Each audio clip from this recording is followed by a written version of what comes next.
Greetings, sentient beings. This channel is not intended for children. Nothing on my channel is. There may be some harsh language and adult themes.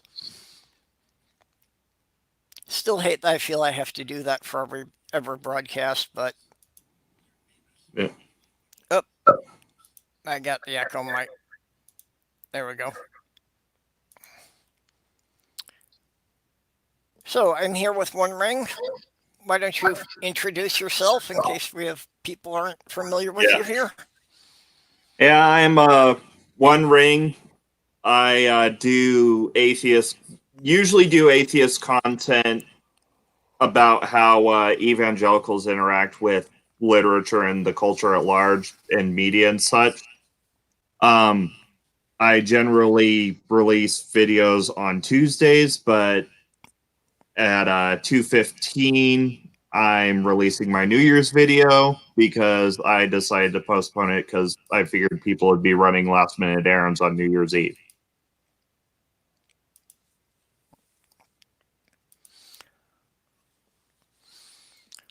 So we got space in here if anybody else wants to come in. No particular topic today. Just before we came in, we were just discussing about museums and which ones have good dinosaur fossils. Yeah. You mentioned seeing the Royal Museum on your honeymoon there. Well, the British Museum of Natural History. We spent the week in London for our honeymoon. Yep. And, I got to see the London specimen, which is one of the most well-preserved Archaeopteryx fossils in the world. Yep. And, even if you're not that into, dinosaurs, they do have a lot of, there's a room chock full of geology stuff. They have a lot of extant mammals and birds and such. And even if you're not really into the natural world that much, you should at least go for the architecture because that's it. It was basically built like a cathedral, and it's just kind of stunning. Like there are bas reliefs on all the walls depicting things from the natural world and such. Yeah, I would definitely like to get over there and see it at some point. Yeah.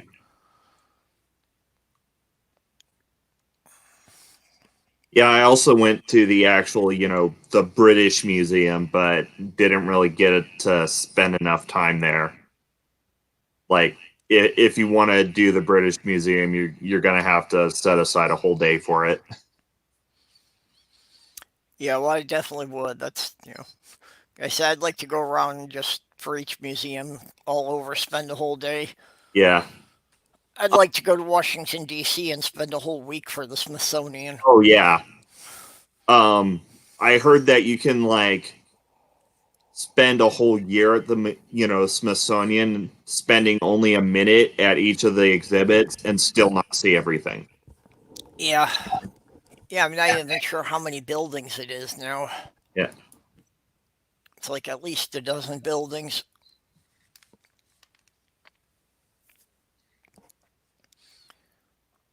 And didn't quite get to go into the Tower of London, which I was kind of looking forward to, but we figured that we didn't really have enough time because that's a day in and of itself as well.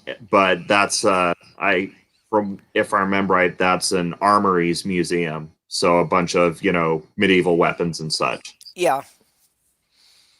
I'm quite interested in the historical stuff too. So I was wondering if you got to see any of the castles while you were there. Well, like I said, the honeymoon was basically a week in London. And there aren't really that many castles down there. Yeah. We did go go see the reconstructed globe. You know, where they basically did it like they like basically built the globe theater as accurately as possible while still, you know, being up to code. Yeah. And that I'd say it'd probably be better to go do that in the summer, because in the summer they actually put on like Shakespearean plays there. We went in November, so it was, you know, after the play season. Yeah. Wasn't anything active going on there. Yeah, I mean, there was still a tour of the building, and there's actually a Shakespeare museum adjacent to it. That's pretty interesting.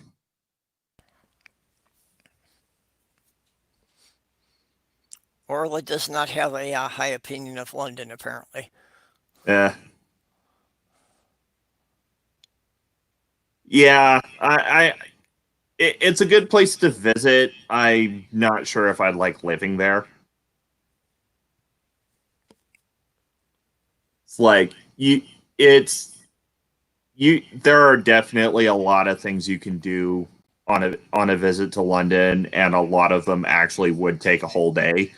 So you can visit London several times and still not, you know, but yeah, it's more of a visit place than a live place, in my opinion. Yeah. Especially since it went blue in the I think no, actually it went red. So actually it's better than it was before. Yeah, and in UK politics, red is the more left, you know, because that's the color of the Labour Party. Blue is the Tories.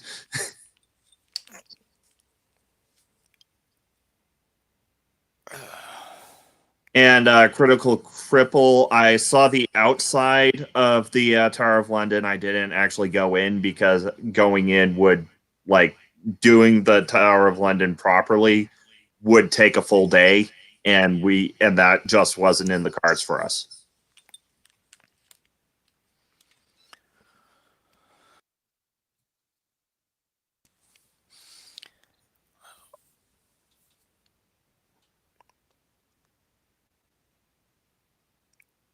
Oh no, no.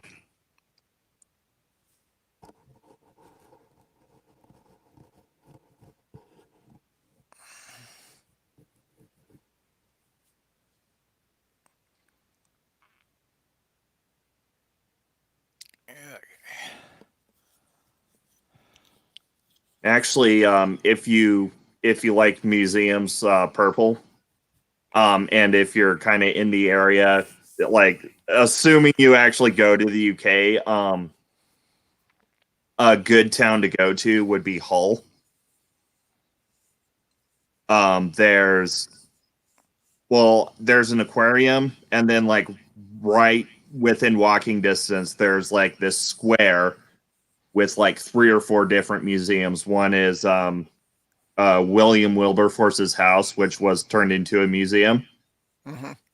And then there's like a street life museum, which is like a bunch of like 1920s vehicles and stuff. And then there's also a kind of a natural history museum. It's like the history of the area, where you walk in and you're looking at like some of the I'm pretty sure they're just like reconstructions, but you're looking at like, you start by looking at some of the earliest fossils in the area. You just, as you go through the museum, you go through what this area of the UK was like through time. That sounds like an interesting setup. Yeah, and it's kind of the way the Museum of the Rockies in Bozeman does kind of something similar with their dinosaur section. Mm-hmm. But Yeah, Chicago has what they call their cultural district kind of laid out like that. That they've got a bunch of the museums clustered together. Yeah. That the Natural History Museum, the Museum of Science and Industry, and the Shedd Aquarium are all in walking distance. Yeah.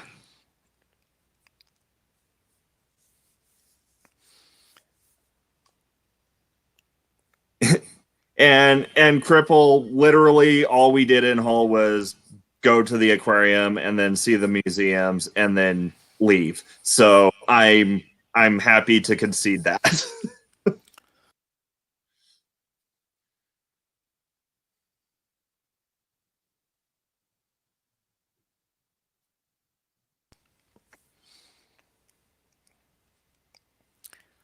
Yeah, it's definitely always been a trip I've wanted to take. Yeah.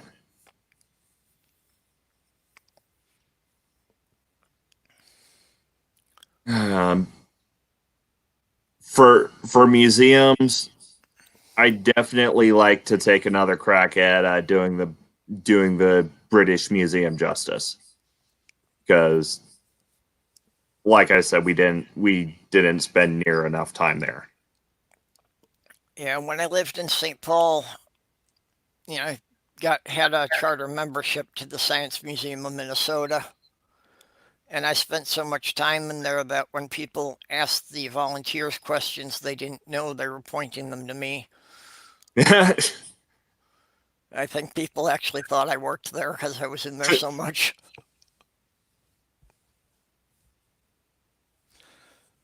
That being said, while I do enjoy museums, I'm a bit more of a zoo and aquarium guy myself.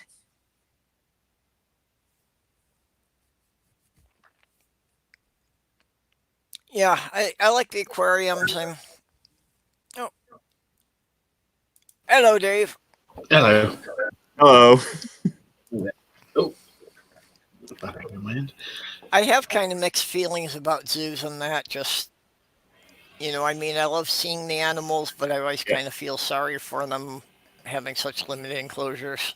For me, it's like there's an ethical way to do zoos, and it seems like most modern zoos are going towards that way. You know, They've certainly improved a lot, yeah, where over it's the decades. yeah.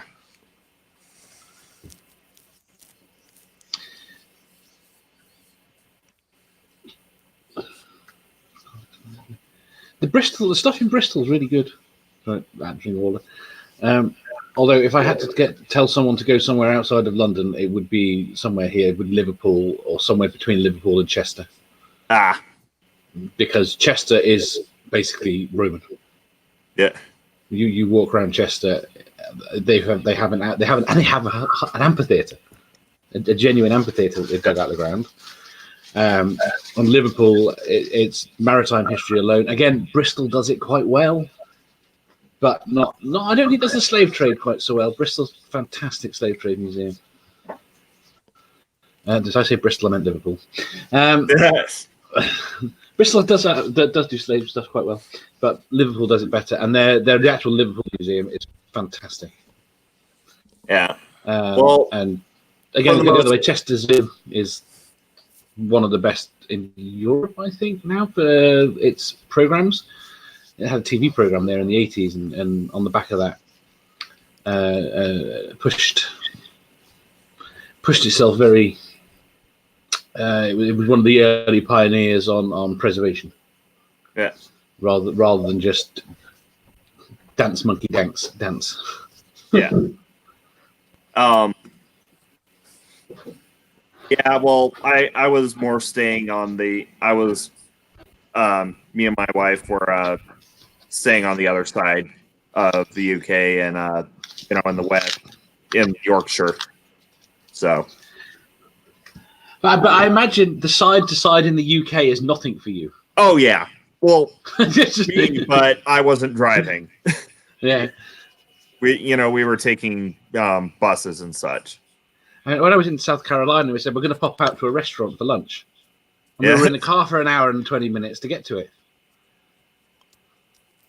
Yeah. And it's just like, here, you wouldn't drive an hour and a half to go to a restaurant? Yeah, my home state. Yeah, I did the math, and my home state can fit the UK in it 3 times over and still have room left over, and still have room left. And what would you consider a day trip? A day trip, anything between a 3 to 6 hour drive. Because, like, depending on how you plan it, you could probably take a day trip from where I live to go visit the Museum of the Rockies, and yeah, that's like a 5-6 hour drive from the city I live in. I couldn't fathom that. I mean, the worst thing I did was Bristol to Edinburgh for New Year's Eve in 2000 or 99, and that was a 6 hour drive, and that killed us. And we did that over 2 days. It's alien to us. Yeah, I'm stuck in a little backwater town. It's an hour for me to get to anything. Yeah, I mean, just to go anything more than the local grocery store is an hour drive.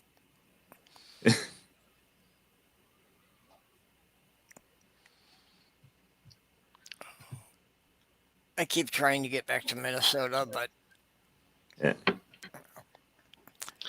I got to ask. I kept meaning to ask. How old are you? Me? Yeah. 28. I'll be 29 in March. See, it's been nagging at me since you said you were in the military. Oh, You don't look that old. yeah. Well, like I said,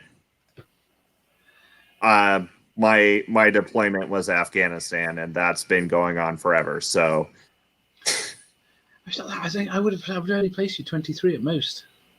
oh really? You have a very young face. Yeah.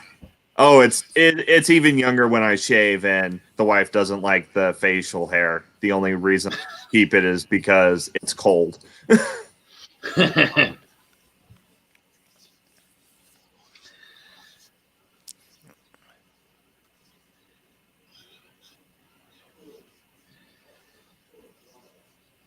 But Hammerville, you know something about this area, Ironwood, Michigan? What? I don't even know where Hammerville is. yeah, just listing more listing things about Michigan.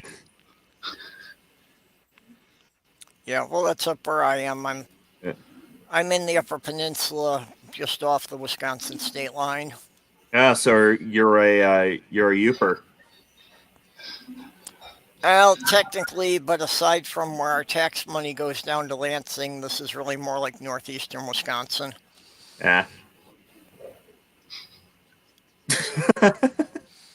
Angie.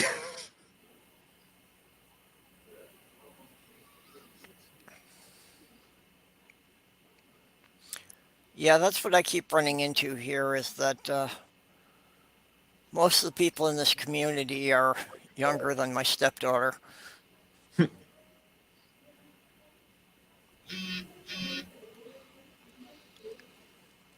So, yep, I'm a certified old geezer here. Yeah. Don't worry if, like, about a week or so back, I used the phrase lickety split. So,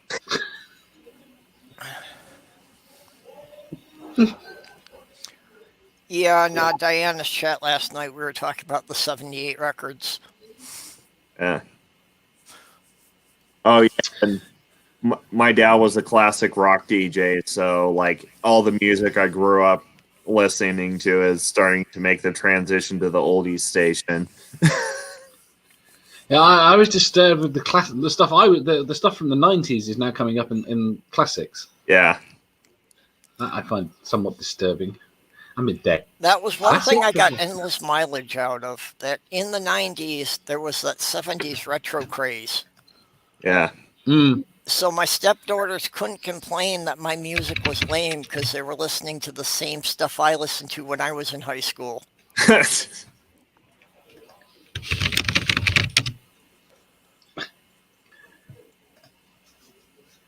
Yeah.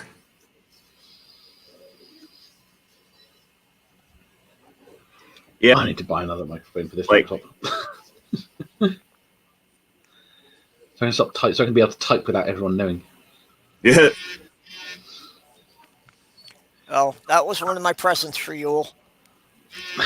Sloth Oh, my- Girl got me a backlit keyboard so I can type in the dark. Oh. Can you not type in the dark anyway?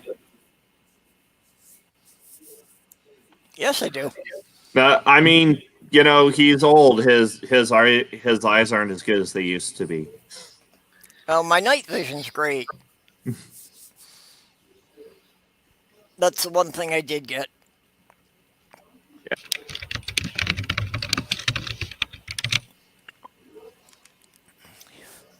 Yeah, basically I can read by what most people consider a nightlight. It's just, the light from the monitor doesn't hit the keyboard at the right angle. Yeah. And it wasn't a problem when I could touch type, but I'm missing some fingers on the right hand now, so Oh. I wind up being off a row because I've got to keep moving around too much.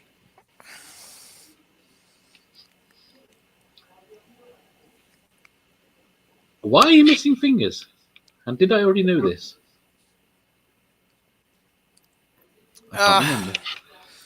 About 5 years ago, I had an accident with the radial arm saw. Ow.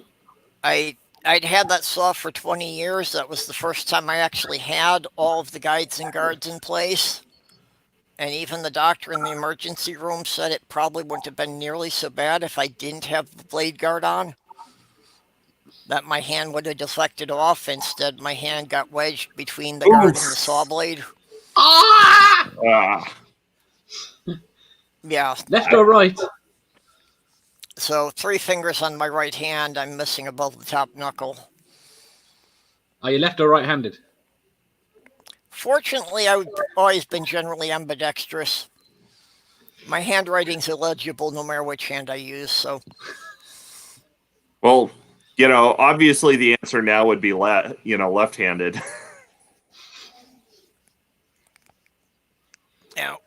At least it left the thumb and the index finger intact, so most of the stuff isn't too badly affected. Yeah. It's mostly just the typing's a lot slower now. Oh yeah.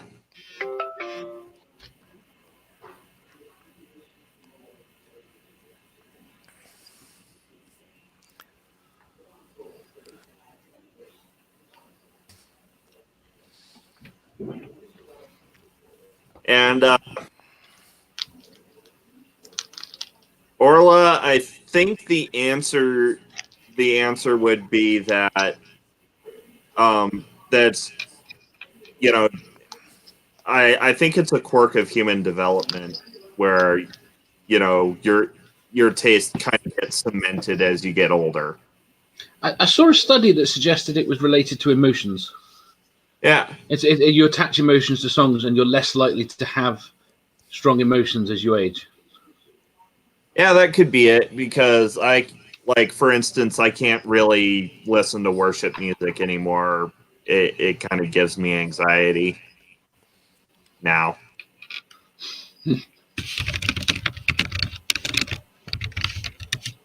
I mean, I definitely have different periods where I've started relationships and I remember the songs from around then. Yeah. So I have periods of time where I remember them, and some of those are quite up to date, relatively up to date. So I'm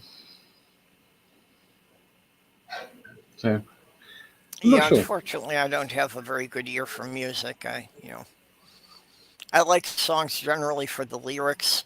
Oh yeah, same for me mostly. Shh. Though I have got better at liking certain songs for their instrumentals.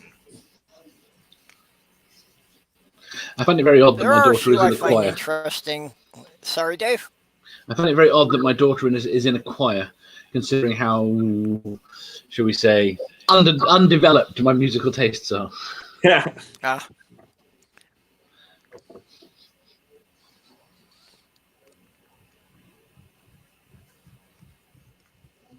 Also,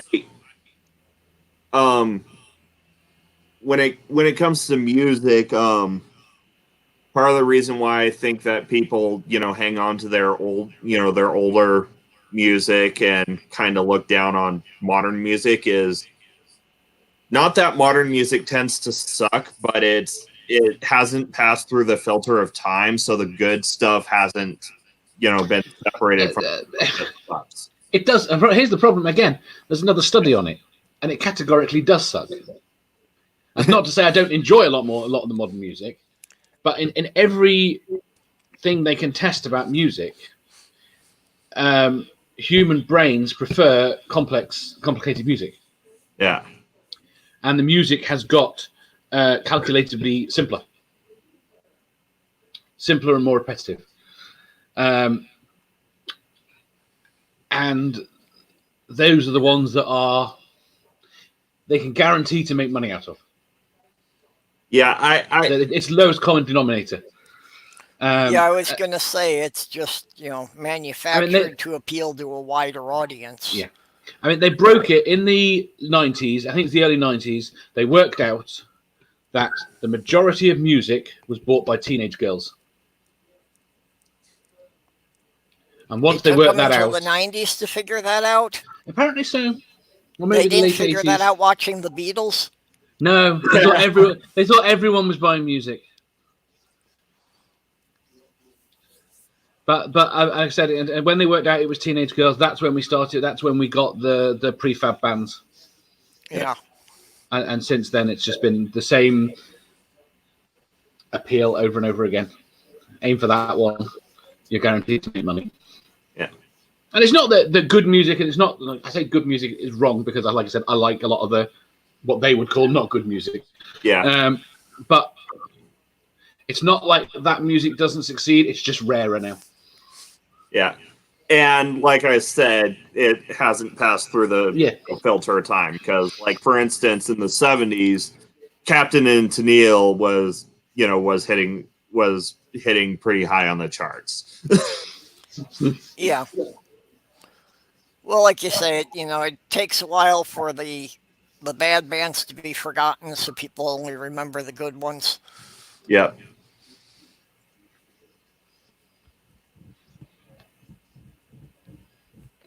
Yeah, unfortunately, music and art, I have very little talent with. Yes, Nerdy, you need sex appeal to teenage girls. I mean, you might be onto something with the rodent. Yeah. Well, Cute and Fuzzy works a lot for that. It does.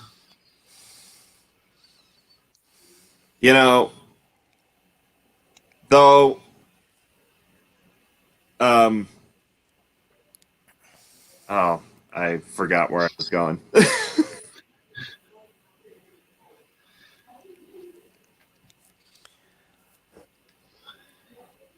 But Nerdy's got... Don't be hating on Captain and Tennille. I love their stuff. Oh wait, I was a teenage girl then. Never mind. Well, have you heard Nerdy sing? No. Only in the bathtub. You should go to his channel and check out some of his. He's got a great voice. Does he sing outside of the bathtub? Well, I think he said that's where the acoustics are best. So, yeah, I think that's probably been all the ones I've heard. Well, he did have one that he did as a duet with a female friend of his, so that one wasn't with Angie. there. Captain and Tennille were awesome. I must have been a teenage girl too. Oh wait, Tennille.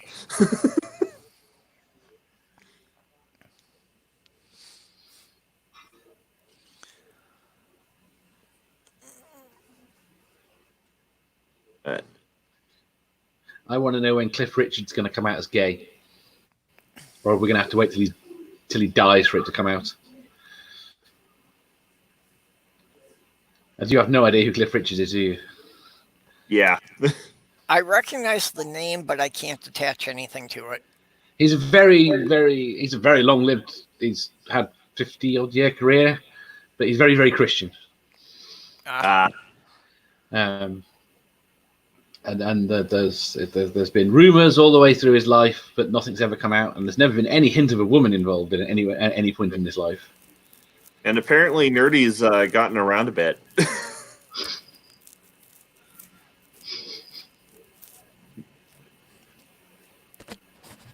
You know, Nerdy puts out some great stuff, both the music and the 3D graphics.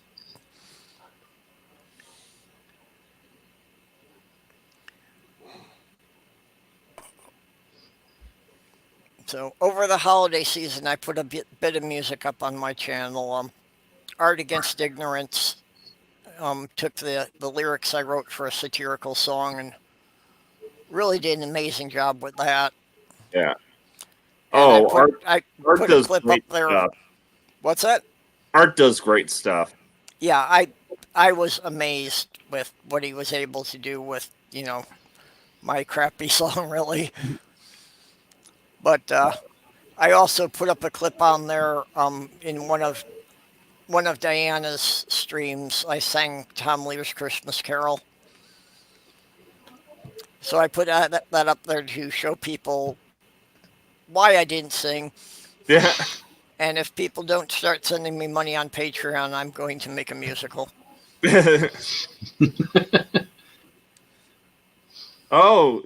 A dinosaur musical. I hear something like that should end with bang.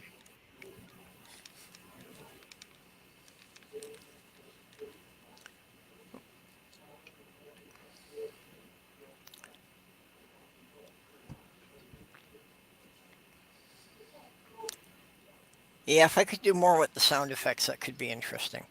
Yeah.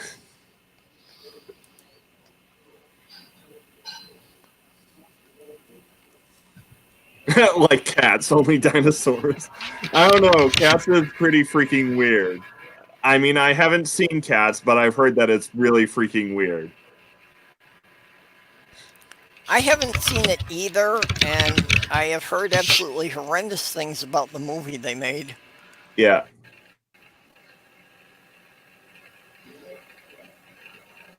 Which I'm kind of disappointed by, you know, having heard so much about the show. I thought, you know, the movie would be a chance to see it, but it sounds like, yeah, better not. Yeah. Okay, what I've heard from people basically is if you like Cats the Musical, you will hate the movie.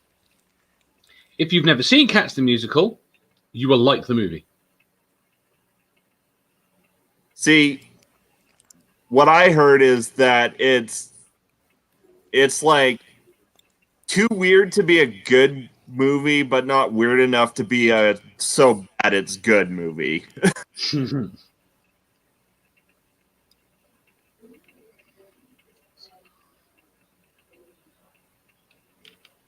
Yeah, Jurassic Park the musical.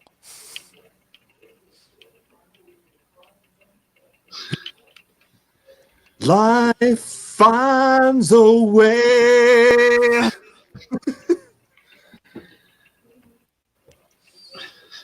I was just thinking of the Weird Al song for Jurassic Park. Oh, yeah. The one musical I've seen live was Les Mis, and it was amazing. Yeah, I saw Les Mis when I was living in St. Paul. Yeah. And yeah, that was very well done.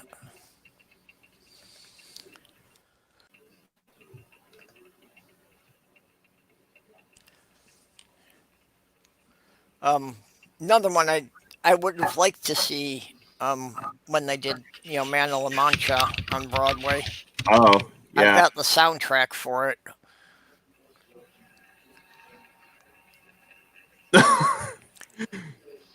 That's something I identify with in an odd way. So that's why But my relationship with Sloth Girl, that she's my Sancho Panza. It's her job to explain to the rest of the world why I do all the bizarre things. yeah. But yeah, when we saw Les Mis, it was at the theater that's been running it since it first started. Yeah. One thing I'm regret not ever having seen is Avenue Q. Yeah, same here.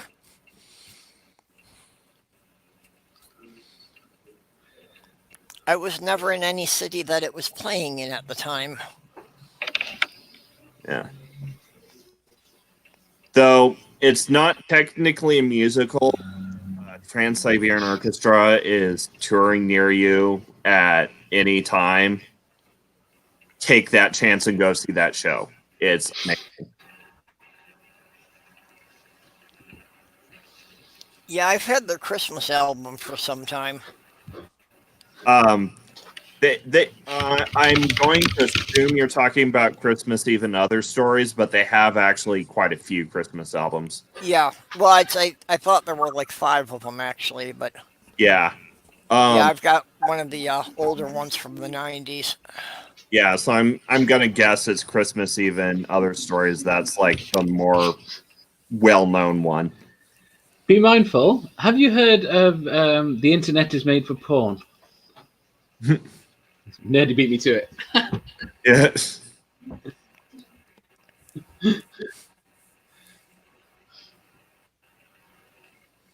Yeah, I've seen snippets of it. Oh, there's definitely a bootleg. Yeah. Yeah, it's basically all I've seen is some random clips that I found on YouTube, so they were all bootleg bits. Mm.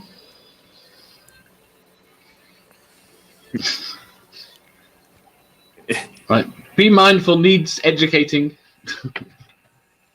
Yeah.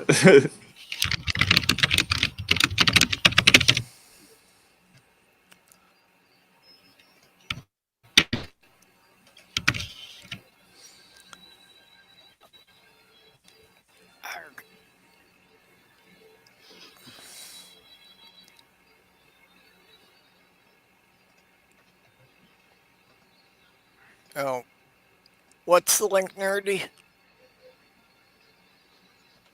Is that for the Internet's for Porn song? The Avenue Q one. Yeah.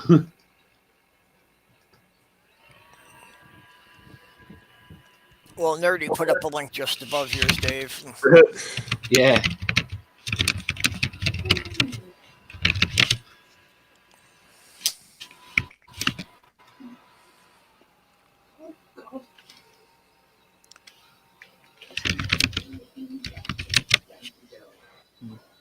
Yeah, I've never played WoW. No, I've never played WoW. I've never played It any of really the isn't. online multiplayer games. I'm not that keen on In, 3D games. DCU Online. Say that again? I dabbled a bit in the DCU Online. DCUO. Yep. Yes, I've played DCUO a bit. Yeah, I poked around in a couple of them. I've never really gotten into any of those kind of games. I mean, the one I played for the longest was Maple Story, which is a 2D platformer. Ah. I'm trying to think. I knew somebody who played that. I can't. Not really remembering the game at this point. Yeah. You can blame Nexon for they are the people, basically the people that started micropayments. Yeah. The people that wrote Maple Story. They also did what's the game they did, Caroline? No. The Combat Arms, which was huge. Yeah, I really never got anything beyond the arcade games. And even at that, I pretty much stopped with the with the Sega Genesis system. So I've never been on consoles. A PC game to death in my teens, and then I'd kind of done everything. Yeah, for consoles growing up, it was always the PlayStation 2 for me. And out of all the PlayStation 2 games, it was pretty much only stuff that had local multiplayer because I grew up in a big family. So it didn't have local multiplayer. We didn't get, we didn't buy it. Yeah. Yeah, Sloth Girl and my nephew each have the Xbox. Some of the stuff looks interesting, but I kind of stay away from them just because they can be such huge time wasters. Yeah, I think YouTube could be just as bad. Well, yeah. But YouTube, there's the risk I may actually learn something from one of them. I know. Right, I need to run away. I need to get ready for Doctor Who.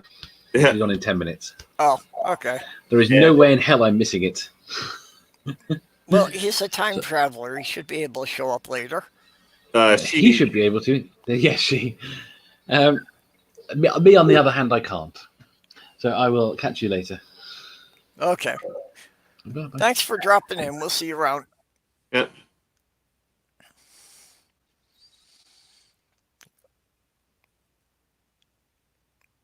But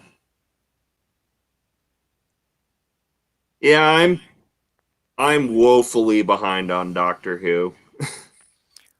Yeah, me too.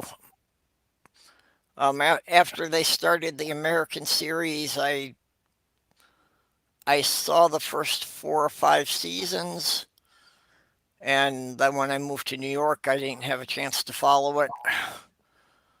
Yeah. So that's been about, I'm like 10 years behind on it now. Yeah, I went through. I've been up to the second season of the 11th Doctor, but then Netflix, stopped. Netflix dropped Doctor Who, so I haven't been able to catch up. Yeah, that's what happened to me too. That it wasn't available on the cable we had there, and Netflix didn't have it. Yeah.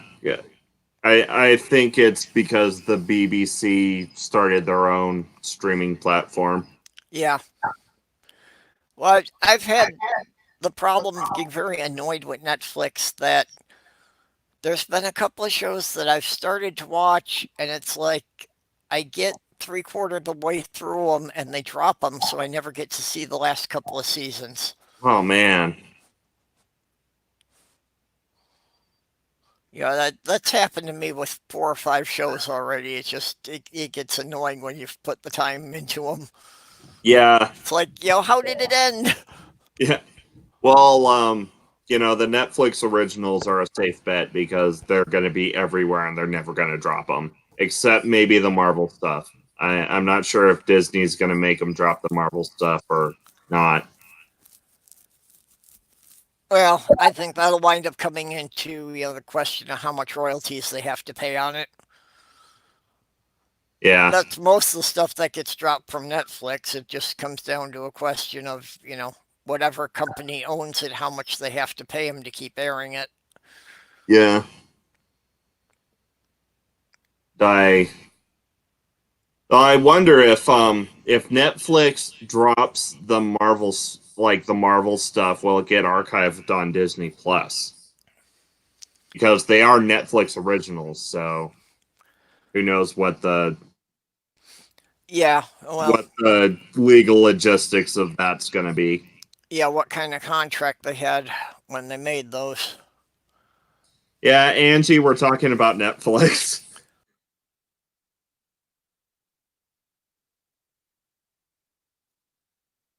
But of course, I want to know how they managed to screw it up that Sony got the rights to Spider-Man, so he can't appear in any of the other Marvel movies. Okay, so what happened was, in the 90s, Marvel went Marvel was pretty much going bankrupt, right? Yeah. Because of the comics bubble burst. So what happened was Marvel, in order to get emergency revenue, is they sold the film rights to a bunch of their characters piecemeal.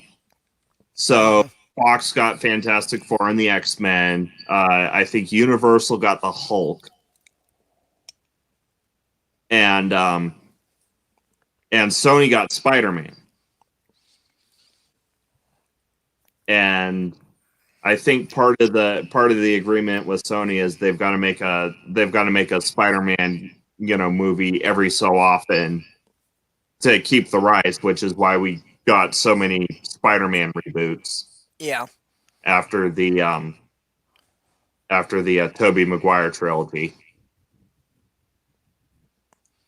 And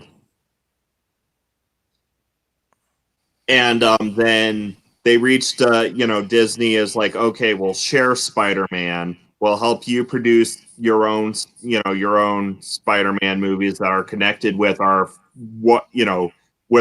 dominantly successful MCU. But you got to let us have Spider-Man in our MCU movies too. And so they did that, and then there was that kerfuffle where they couldn't come to a new agreement, and Sony was talking about canceling the Tom Holland Spider-Man. But then they actually reached some kind of a deal, and they're not stopping those movies anymore. Yeah, it seems to me that, just the situation didn't make much sense, that they were, both likely to make more money off of it if they could keep them tied together. Well, yeah, that's the problem is both sides thought they had the bigger stick for, negotiating, so they were trying to up negotiation. And because they both thought they had the upper hand, the negotiations basically broke down. And Backlash, got them to play nice with each other. Yeah, the corporate greed, and then they got the fan base upset with both of them. Yeah.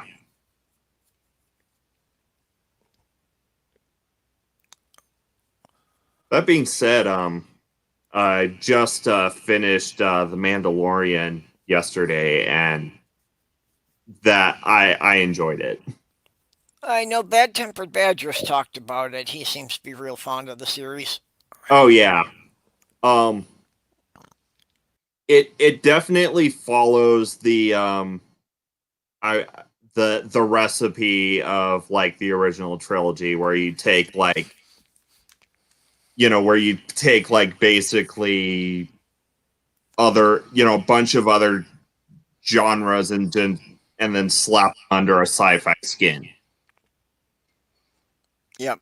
Yes, it's basically a spaghetti western mixed with a dash of wolf and cub.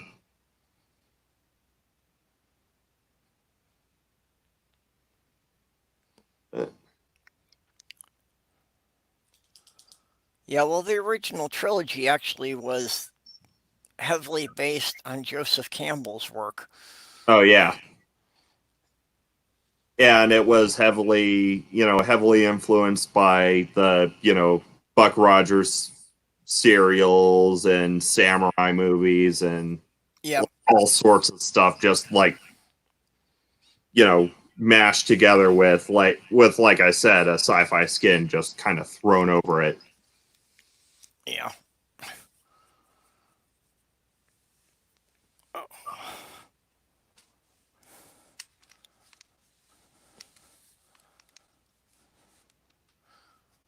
Well, that's pretty much what the original spaghetti westerns were, and why they came out kind of strange. Yeah. It's most people don't realize where that term came from, but it's because most of those were produced by Italian directors. Yep. Who didn't really know anything about the Old West. They just knew that there was a lot more money to be made if they could appeal to an American audience. Yeah. Or well, heck, one of the greatest greatest westerns, the Magnificent Seven, was a ripoff of the Seven Samurai by Yeah, Kurosawa.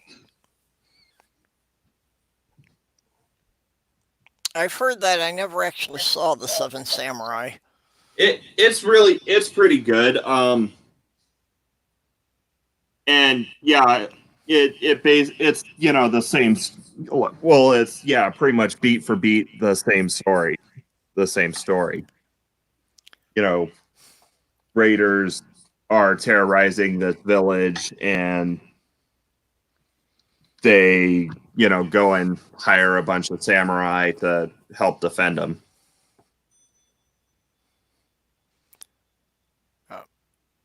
Angie's saying we need a sci-fi version of MASH. Oh yeah. Oh, that would be great. I could actually see that working. Yeah.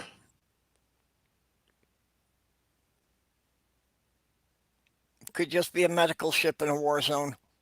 Oh yeah.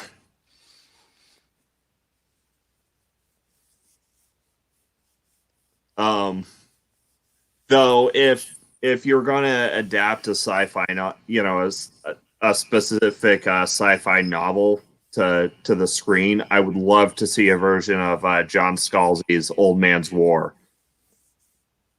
I don't know that one. Oh, it's a great book.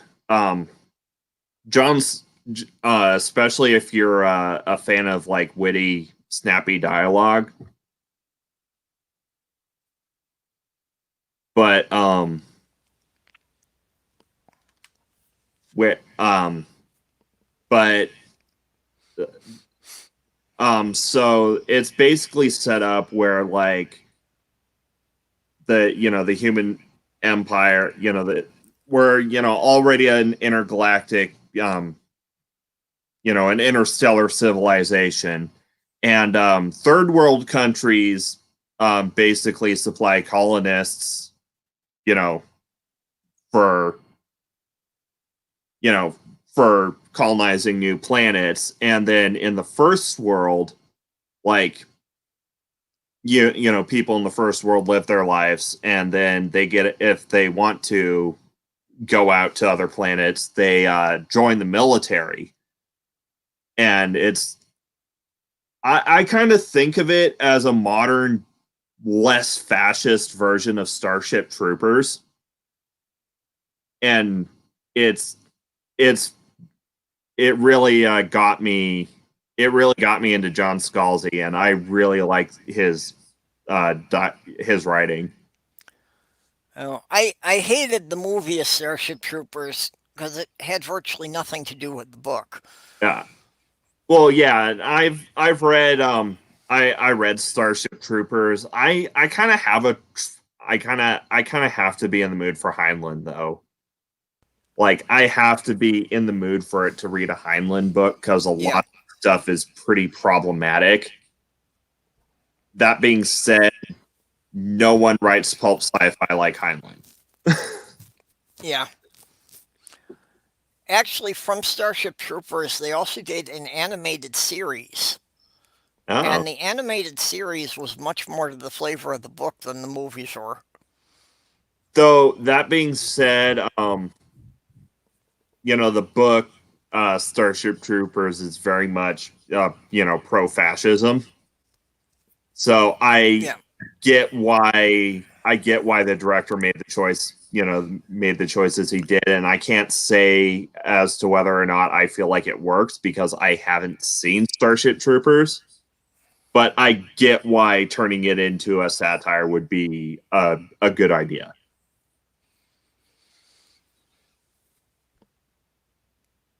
I wouldn't call it a satire, or at least it didn't work on that level.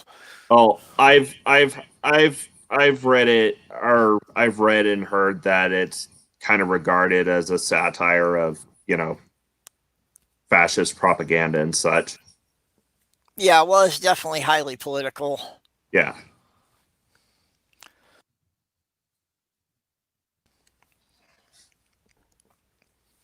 Yeah, Moses parts the red asteroid belt. This Amiga Nuts wrote a sci-fi fantasy version of the Ten Commandments. Yeah.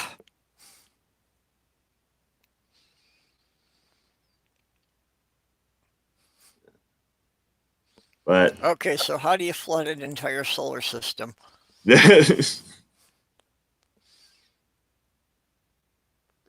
oh, but speaking of the Ten Commandments, you want to hear an interesting trivia fact the um,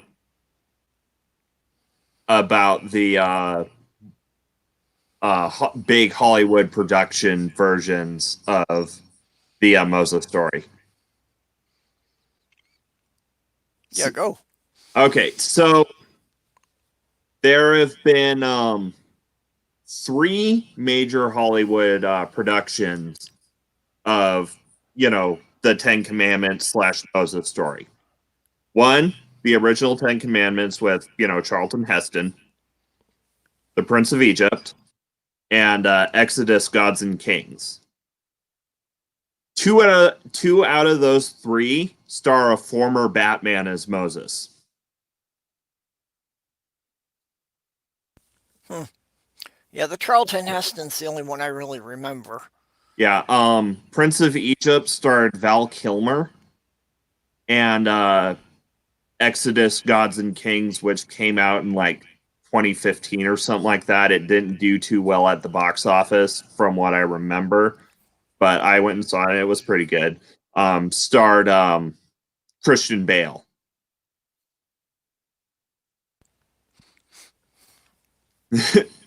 But I actually really liked Exodus: Gods and Kings because they went with a less supernatural angle with the Moses story, which made it stand out and be pretty interesting. Yeah. How were they at keeping it, accurate for the time period? Well, I mean, the Exodus story, in regards to the Bible, isn't accurate to the time period at all. So, Well, yeah. um, but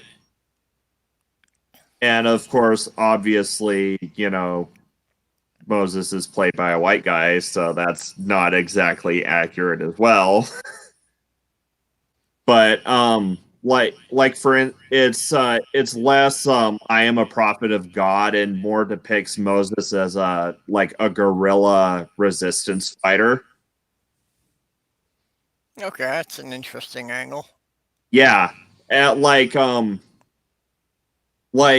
plagues are a lot less overtly supernatural. Like for instance, there's a scene where he and his and a lot of the slaves are like burning crops and such. Um, and it's I'm yeah, I'll say it. It's like a biblical, it's like someone took Spartacus and the Exodus story and just kind of mashed them together, and it kind of works on some levels.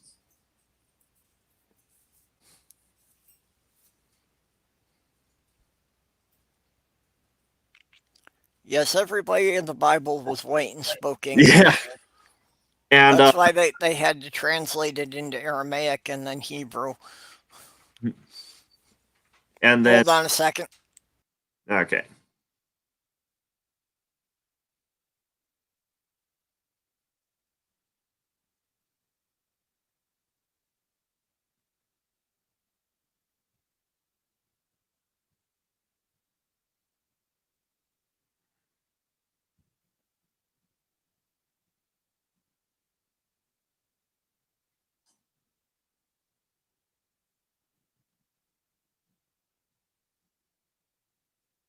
Oh, I didn't know that it had Ben Kingsley in it.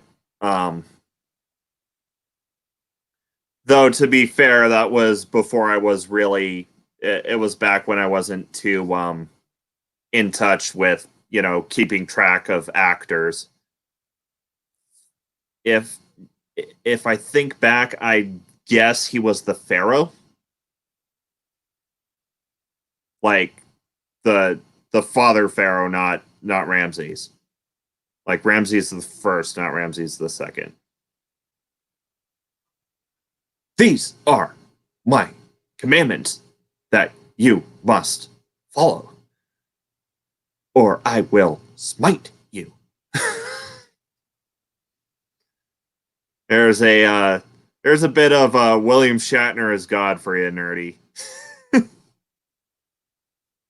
Because I guess I'm kind of carrying the stream right now. Yeah, sorry. This sloth Yeah. girl just came and brought me some food, so. Oh, okay. But That's okay. Yeah, it's just some pizza. I can warm it up a bit later. yeah, or you can eat it cold. Pizza's one of those foods that are as good at pretty much any temperature. Oh yeah, And any time of day. yeah, it works at room temperature. Yeah. Breakfast, dinner.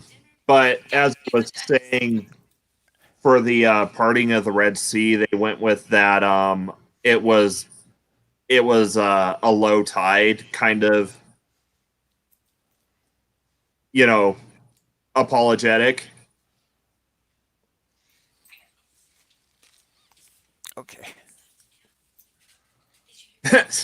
Oh, lovely. I'm assuming Nerdy Rodin is talking about my William Shatner as God.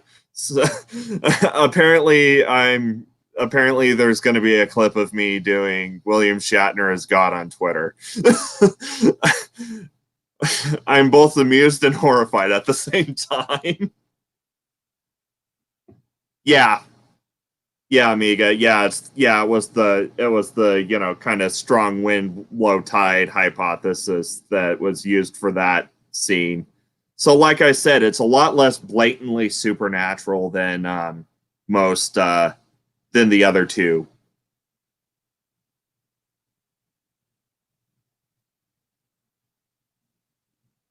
Though that being said, I do have a soft spot in my heart for Prince of Egypt just because of the music and the animation, and like the early animated DreamWorks stuff was like really, really good, and then they made Shrek, which was pretty good, and then they just went to 3D and tried to be Pixar, and or tried to be edgy Pixar, and it didn't quite work as much. Yeah, the earlier ones were definitely the best. Yeah. Yeah, if I ever make my my top 10 pieces of media for apostates list, the Road to El Dorado is actually going to be on that list somewhere. I liked that one too. Not many people did.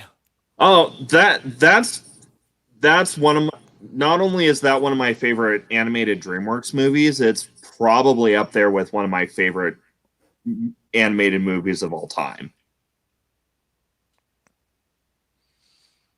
Yeah, I thought it was really good, and the characters seemed believable. Well, yeah, it's basically the man who would be king, but in Mesoamerica. Yeah.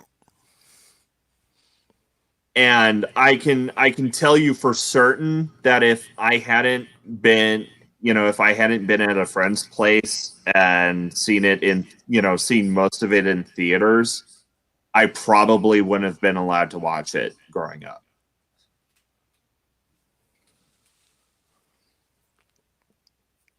What were your parents pretty strict with what you were watching growing up? Oh yeah. I grew up in one of those sheltered Christian homes. Ah. Which is kind of why, which I guess could be kind of why my channel's like mostly about railing against censorship.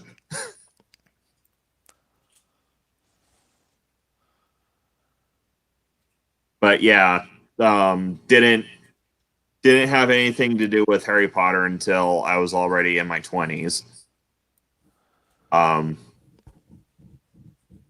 Didn't have anything to do with Pokemon growing up because the Pokemon are demons and it teaches evolution. Now, the only problem I had with Pokemon is that they were training the pets to fight each other. Oh, And I didn't really think that was something we wanted to encourage. yeah, yeah. It's basically dogfighting with cute monsters. Yeah.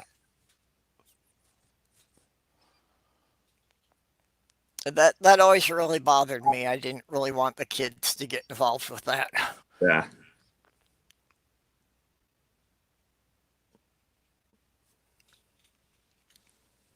But yeah, actually pretty much every trading card game was off the, what was on the off limits list for largely the same reason. Yeah, I never got into any of the trading card games just because it was pretty obvious that the winner was going to be whoever could spend the most money on it, and that was never going to be me. Yeah. I've dabbled a bit in Magic, and that seems that seems very much, it depends on what on how you play. It's not like who has the best card, it's more how you use the cards you have. Yeah, well, I've heard you can build a pretty good deck, but it just, it seemed that there were some really powerful cards that were really rare. Yeah. The only thing like that I ever did get into was the Pirates CSG game, where you got little pirate ships that were punched out of credit cards you had to assemble. Interesting. And even most of that collection, I wound up collecting a lot of that while I was living in New York, and the game had already been out of print for 10 years. Oh. But, yeah, when it was being sold at Target, I had picked up some of that, and I played some of those at conventions. So I actually managed to get a couple of good ships that were given away as convention exclusives or as prizes at conventions. Yeah. And for the most part, it was a pretty good game, and that was one that, even as they continued, issuing different sets year after year, they managed to keep it balanced. Yeah. That some of the ships from the original set were still powerful enough to go up against the newest ones that came out. So they managed to keep Power Creep pretty much on hold. Yeah. That's good. They're really only like, 4 items. The series ran like 9 years. Like a new series every year for 9 years. And there are only like 4 cards that have been banned from standard tournament play. Wow.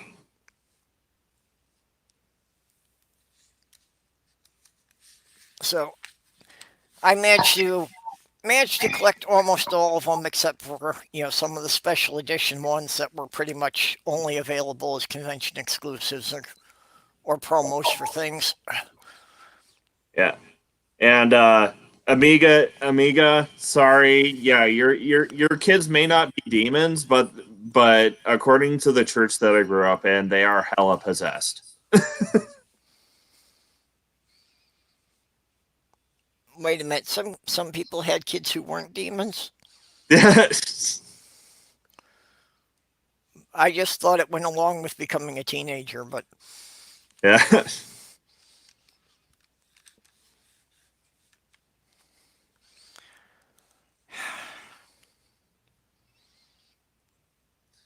Okay, Hamable, get me Hovind. a jug of water, and a Catholic priest.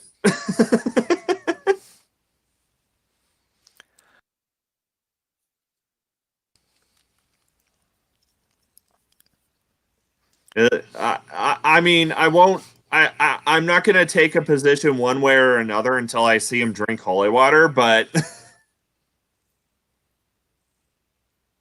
Yeah, while nobody's looking, I'm going to swap the holy water for battery acid. See them start screaming when they sprinkle it on. That should be fun.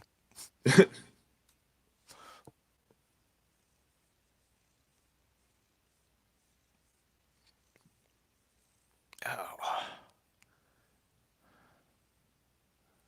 yeah.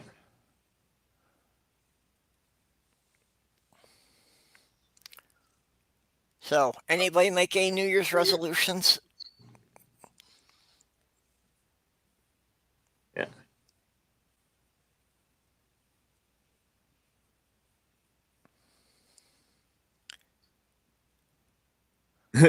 They lose their demons with their virginity.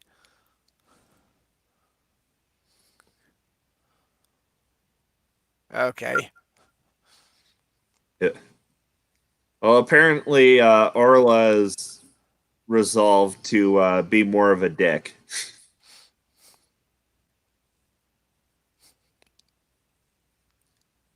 Well, Orla was one already possessed by demons, so. Yeah. And Hamable wants to be more like Aaron Raw, and Pine Snake wants to be more sarcastic. Well, be mindful if you resolve not to make a resolution last year, and then like this year you did the same. You made a resolution. Then technically you broke it right before the new year. Good work for you. Man, it's 364 days and then screw it up. Yeah.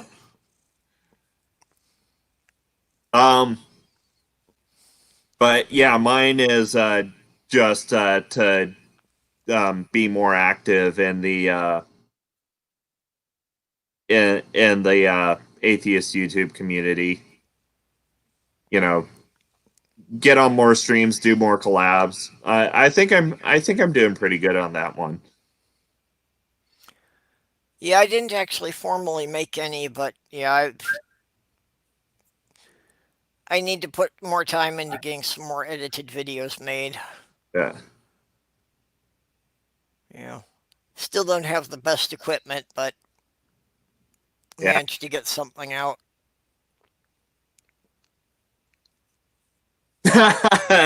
Nice. Doorknob's New Year's revolution or resolution is 3840 by 2160, which is a Yeah. very good resolution.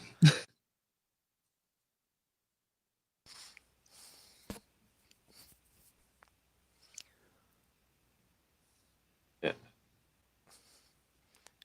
Amiga Nut says I crossed out "In God We Trust" and wrote an "E pluribus unum" on the back of a bunch of 20s.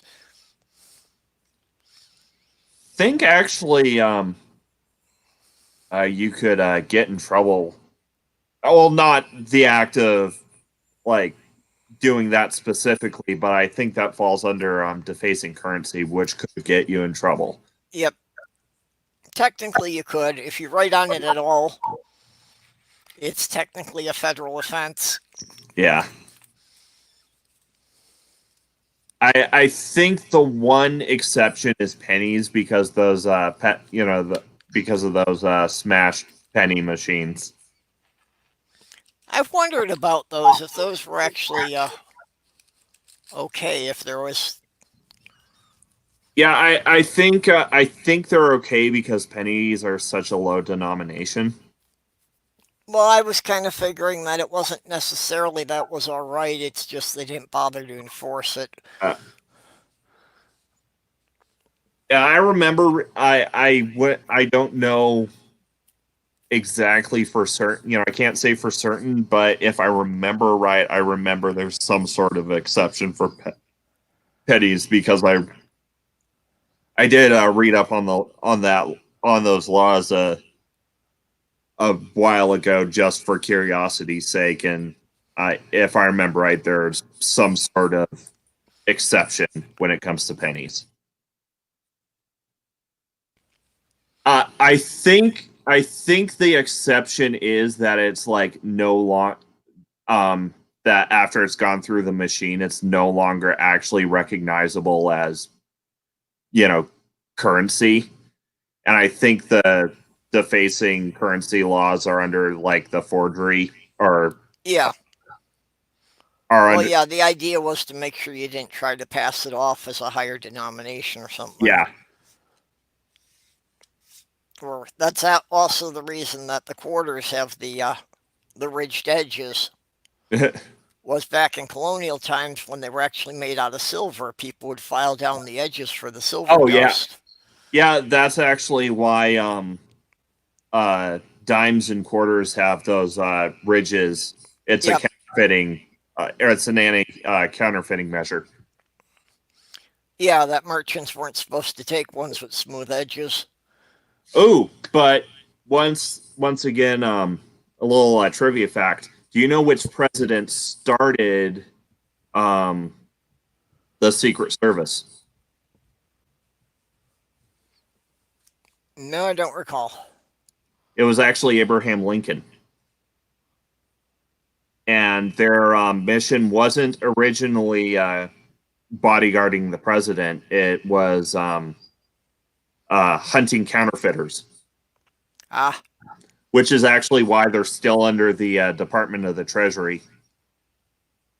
After Lincoln was assassinated, their mission got expanded to also protecting political figures. yeah, he probably should have started out with that one. Well, actually, he did have a bodyguard detail on the night he was assassinated. They just did a remarkably shitty job at it. Yeah. I think like the guy in charge actually went off and got drunk during the play.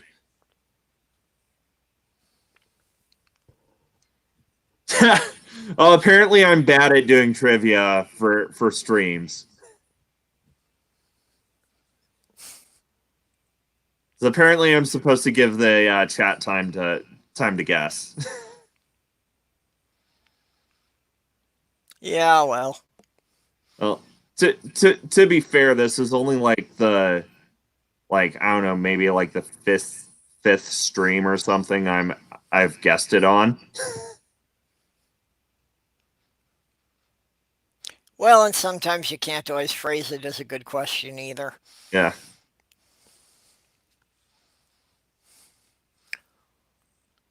It's like a bit of trivia most people don't realize is that the post office is actually under the authority of the Pentagon. Oh wow,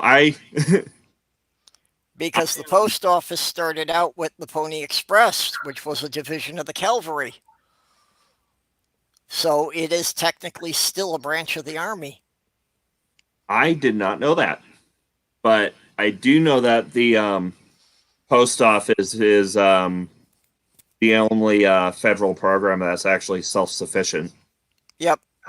Yeah, they don't get any money from Congress. Yep. It's all a matter of selling stamps and services, although Congress still has to approve their budget. Yeah. Yeah, I worked for the post office for a couple of weeks after I got out of the military. Then the main office screwed me over basically. As what happened was I got hired for I got hired for, you know, the Christmas season with the option to possibly stay on. And it was right after I got out of the military, so I hadn't been established at the VA clinic yet. And I got all trained. I actually worked like 2 or 3 shifts, and then the word came down from the big office that they had to not, or they had to basically like suspend me to keep, like, I wasn't allowed to work anymore until I got a doctor's note because I have epilepsy. Ah, And because I was just out of the military, I didn't have a doctor yet. And so I had to wait until my appointment with the VA to get a doctor's note, because no one would sign a doctor's note for me because they weren't actually my doctors. And my old the neurologist who diagnosed me wasn't able to sign it for me because he was no longer my doctor. And even though we got it, and even though we got it, got the note, got it faxed like a good like 3 or 4 days before Christmas. The office got on its butt and didn't do anything about it until after the season had finished. yeah. Oh,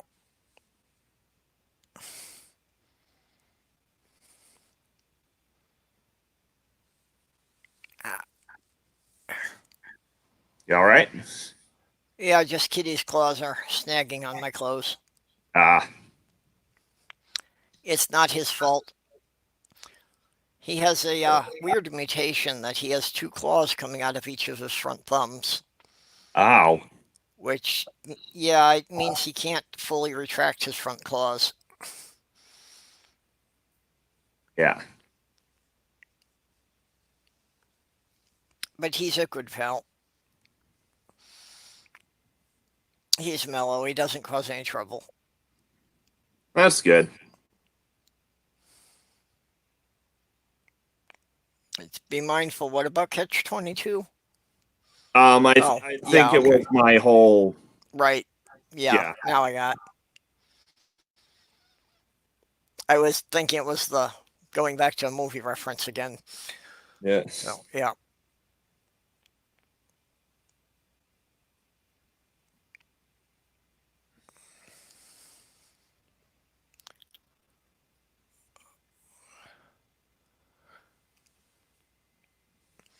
Yeah, all I've got is because that's the only pet the place I'm living at allows.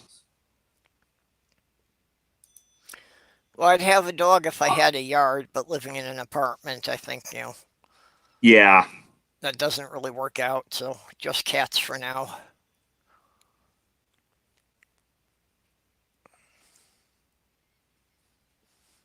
Yeah, I'd love to have a bird sometime, like a parrot.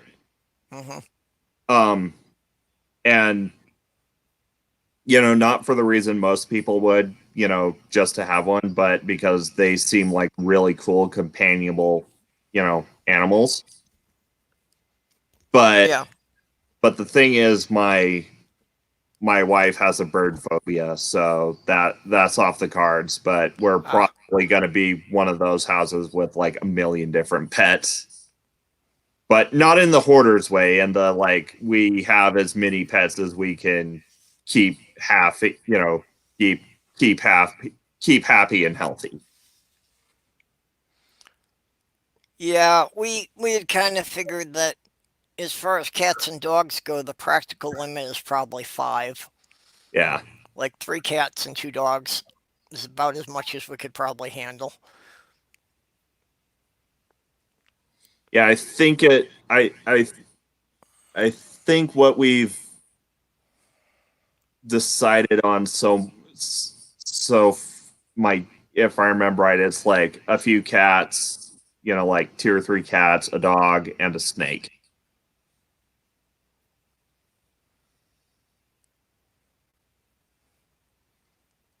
Yeah, pet raptors are kind of hard to find.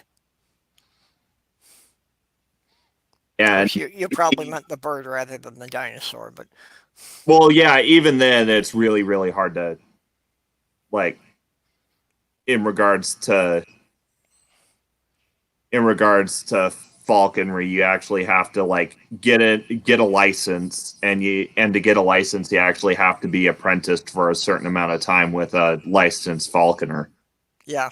And as part of the licensing, you have to build the enclosure build their mew yourself, and it has to meet certain requirements. I think you have to have a certain amount of land too.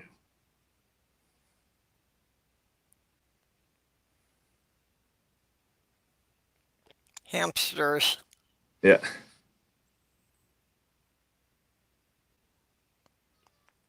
Yeah, I wouldn't care for having rodents anymore. My sister raised gerbils while we were growing up. Yeah. Pie in the sky pipe dream, as assuming pie in the sky pipe dream is a big aquarium with some arowana.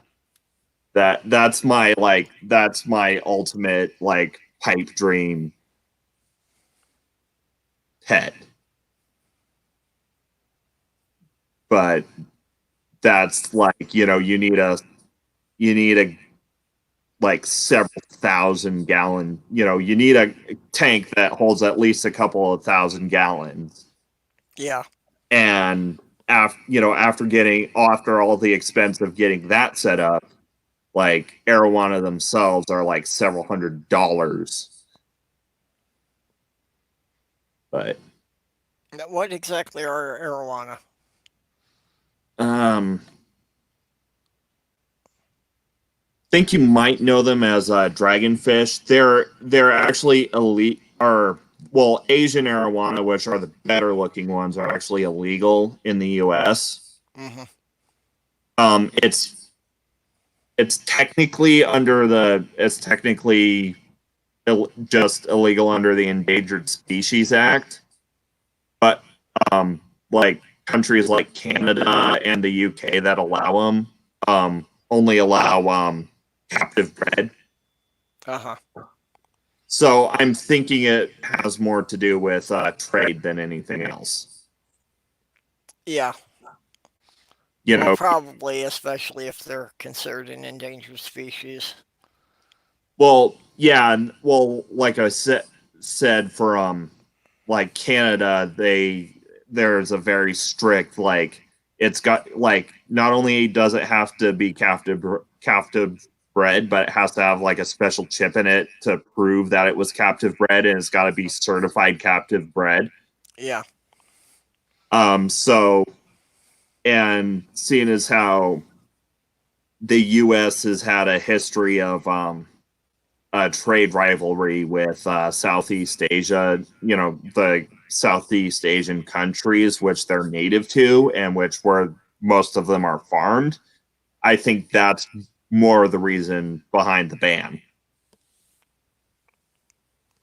if that makes sense. Yeah, that would make sense, yeah.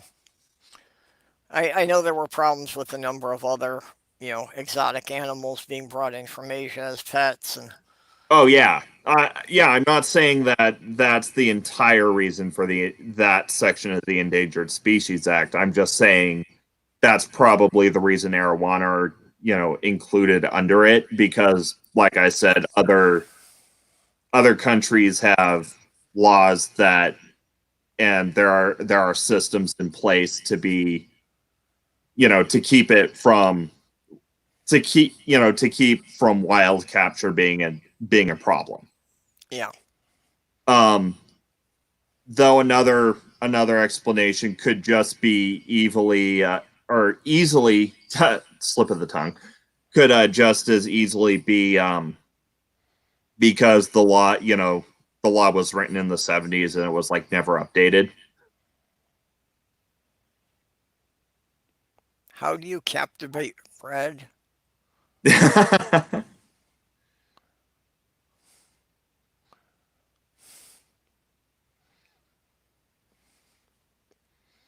Well, I hear cheese is a pretty Gouda method.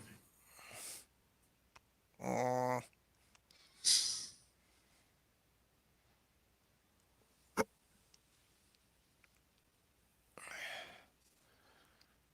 Yeah, I got somebody who's gotten very comfortable here. Ah, See, people don't believe me when I say this, but literally half the time I'm on the online, I'm balancing the keyboard on Sammy's back. If he thinks I've been on the computer too long, he'll start headbutting the keyboard.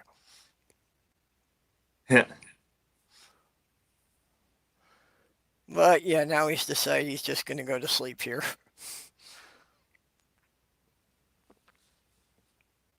Yeah, Amiga, I think it has to do with like the state and like how well it's enforced. I think it pretty much has to do with the area and such. Yeah. Well, I think a big problem with the enforcement is that there just aren't enough officers to enforce it. You know, the agencies that are supposed to be in charge of it are generally underfunded. Yeah. But yeah, that's it's caused a lot of problems in Florida now. Oh yeah. With the Burmese pythons. Yeah. Though actually I don't think they're listed under the Endangered Species Act. Well, no, they're certainly not endangered in Florida. They're thriving. Yeah. They've gotten to the point that they've actually put out bounties on them for people to bring them in. Oh yeah. Or the Asian carp in I think it's the Missouri River that are becoming a big problem because they're getting closer and closer to the Great Lakes. And they are like super invasive. Yeah, there's a lot of signs up around here about, washing boats and that because of all the endangered or all the invasive species that are getting into the lakes. Oh yeah, like the zebra mussels, I think is a big problem up there. Yeah, well, the zebra mussels and the rust crayfish, Yeah. because unfortunately they seem to have a significant advantage over the native ones around here. I think it's the marbled crayfish that's also about to become a really big problem. Invasive species wise, because they just it's an old female species that literally just reproduces by cloning. Yep.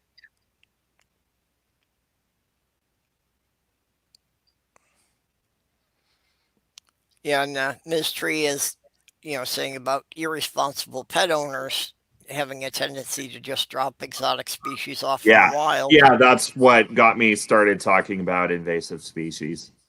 Yeah. Well, and part of the problem with the Burmese pythons in Florida um, was that they had a number of places down there where they were being raised in captivity, and when the hurricanes came through, they got loose. Yeah.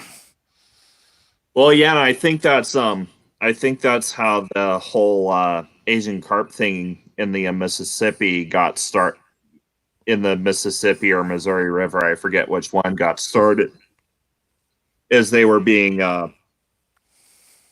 farmed and raised in ponds for like I don't know, either decoration or meat. I forget which. I think Mhm. decoration because I think they're fairly inedible. And then there was like a bunch of flooding and a bunch of them got loose and now they're like all up and down the river and getting closer and closer to the Great Lakes each year.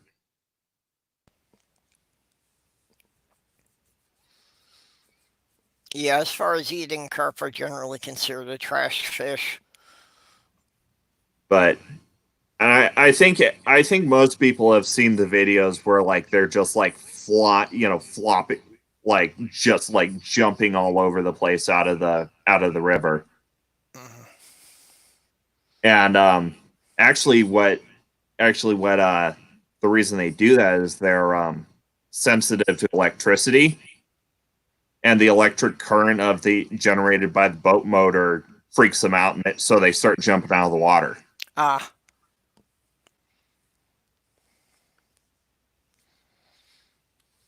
And there's actually I've read about people bringing like batteries and such with like metal rods, and it's I think there's an actual like safe device to do it, but sticking in the wire to get them to jump, yep. and I've then heard about that. shooting them out of the air with bows, like bow hunting them. Yeah. Yeah, I've heard of people fishing with car batteries that way. Yeah. And actually, another invasive. There was one guy who got a Darwin Award for that because he was doing that with a car battery in an aluminum canoe. Oh, but Yeah. there's safe ways to do it. Or I love the Darwin Awards. Weed out the idiots. Or another invasive fish is the lionfish. Oh yeah. And the lionfish is actually kind of a double threat, because at least down in Florida, it's becoming more and more tolerant of freshwater. So you've got it screwing up the marine environments and then just like kind of moving inland.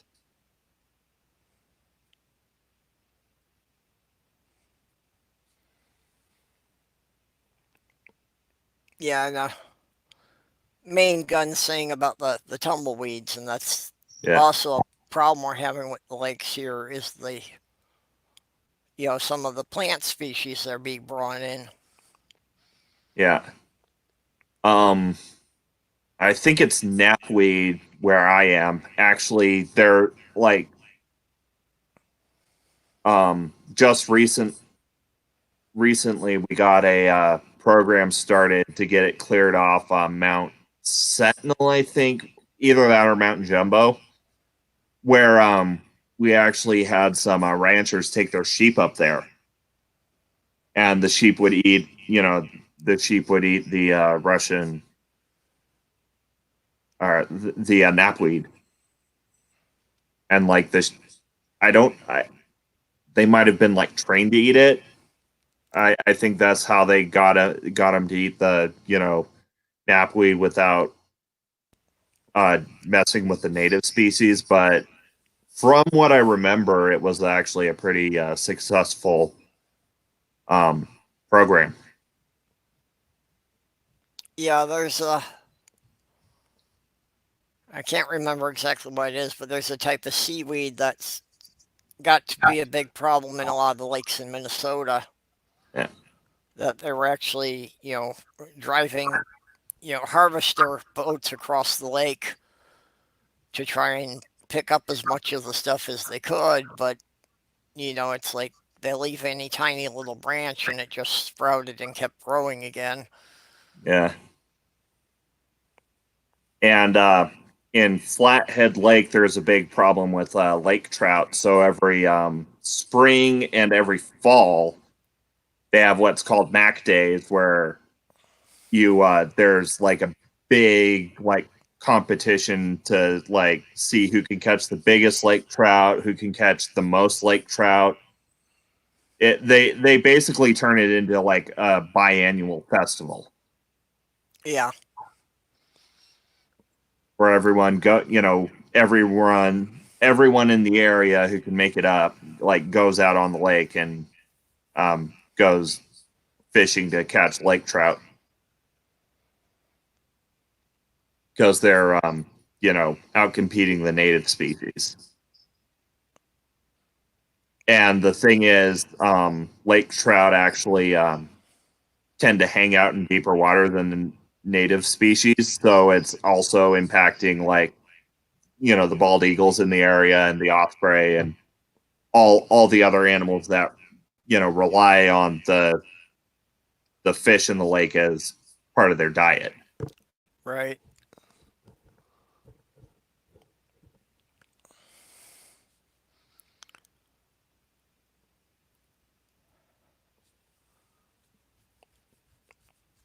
I'm surprised the lake trout got to be considered a problem. That's something that they would appreciate in a lot of the lakes up here.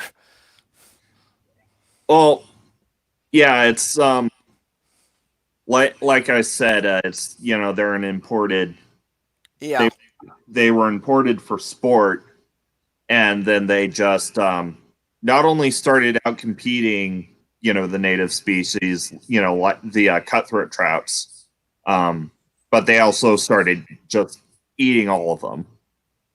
yeah. Well, that's the thing. If they didn't have any natural predators in those lakes.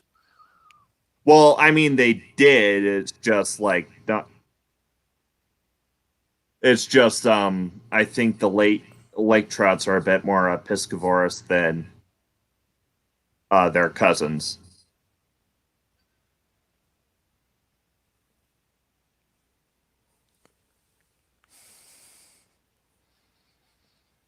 But Uh,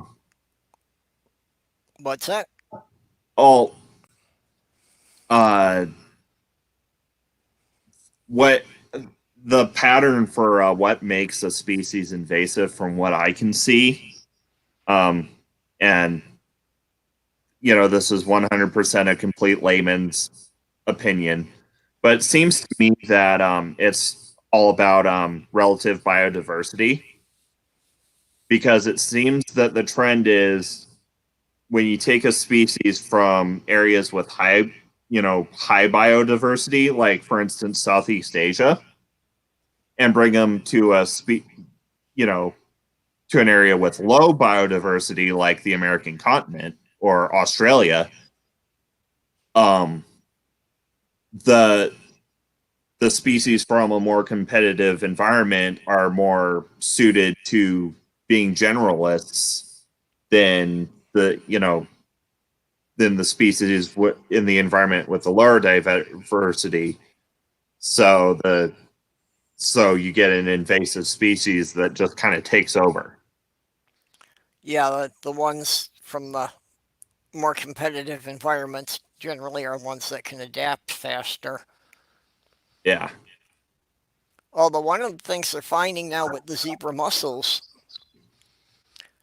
is that apparently that problem may be fixing itself, at least in Minnesota, in a lot of the lakes, that apparently the mineral content in the water isn't high enough. Oh, So as the generations go on, they're growing progressively weaker shells that the fish are able to break open. that makes sense. 'Cause I know that uh, from being somewhat of an Aquarius, like if you keep snails, like for instance, Yeah. um, you've got to actually supplement their diet with calcium, or their shells get weak. Yep. Yeah, they need the necessary materials.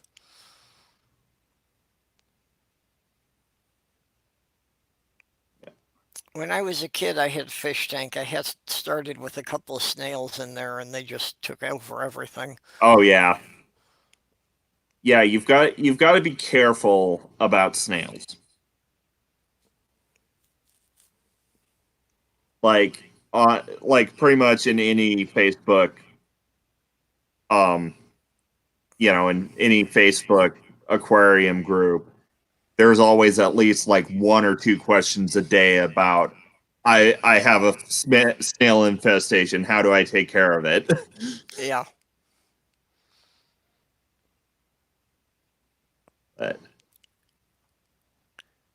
Well, because basically, as long as they have food, they'll just keep reproducing. And yeah, Most species can reproduce asexually if they need to. Yep. Though there is one kind of snail that you can get that won't take over your aquarium. If you get a nearite snail, they can only lay eggs in brackish water. So if you have a freshwater aquarium with nearite snails in it, they won't breed. Ah,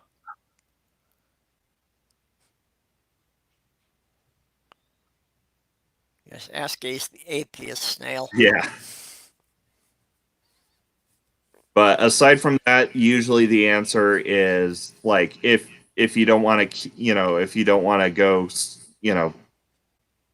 scorched earth, the answer is usually like loaches, pufferfish, or assassin snails. Basically, introduce snail predators. Yeah, I had also kept turtles, and these snails never got out of control in the turtle tank. Yeah.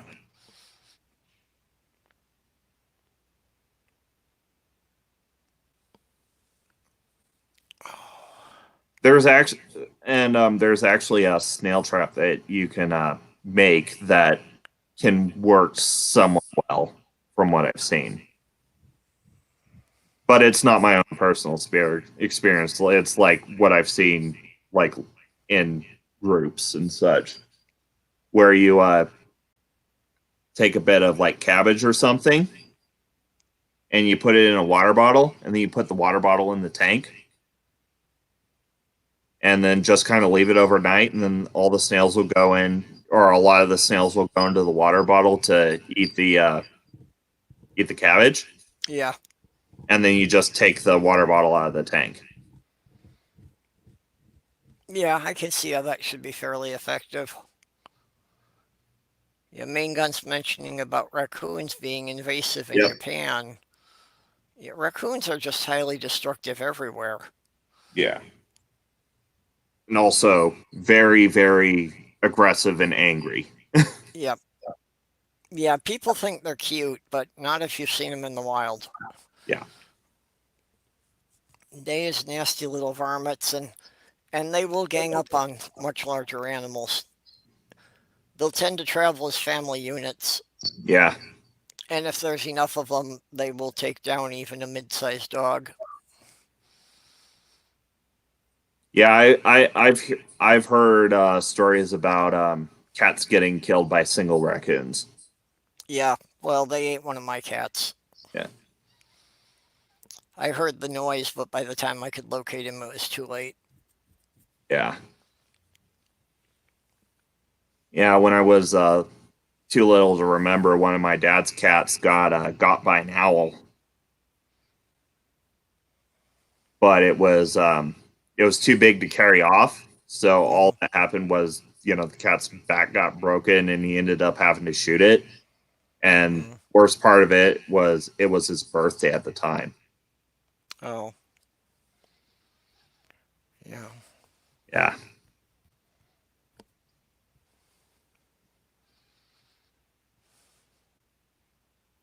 Then of course there are the coy wolves in the Midwest, where they're like hybrids of like coyotes and dogs and wolves all kind of mixed together. Yeah. Or the growler bears, which is kind of our problem, kind of our fault, where polar bears and grizzly bears um, diverged fairly recently, evolutionarily speaking, so they can still interbreed and make fertile offspring. Yeah. And so, because of global warming, their ranges are overlapping more, and more of these growler bears, or the term I prefer is nanolok, which is which is a portmanteau of the Inuit words for grizzly and polar bear. Hmm. And more of them are there are more being born, and they're like, you know, and the thing is, they've got like the size of a polar bear and like the build of grizzly bear, and they have no fear of humans.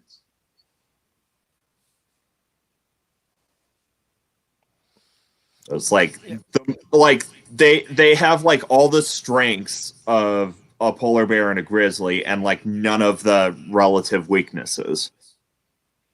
Well, polar bears didn't have much to begin with. They just tended to live where there weren't many people most of the time. Yeah. Well, it's like all the strengths of a polar bear with the ability to adapt of a grizzly bear.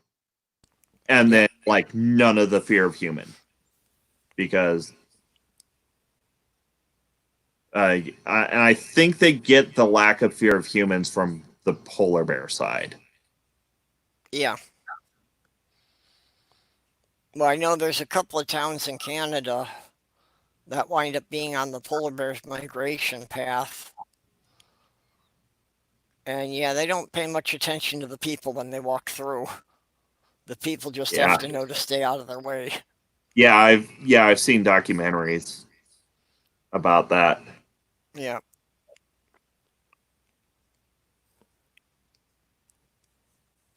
That would be scary.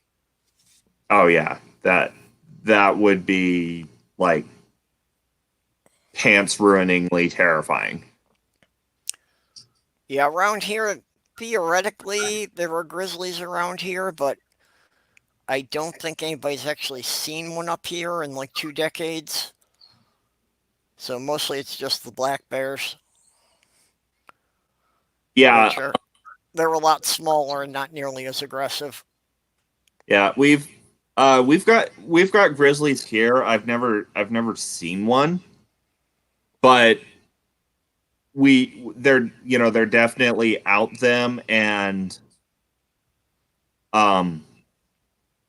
like people on the people in the like suburbs on the outskirts of town and the smaller towns around the city where I live have to if they have fruit trees in their yard, they have to get them all picked and gotten rid of, or else it would attract the bears.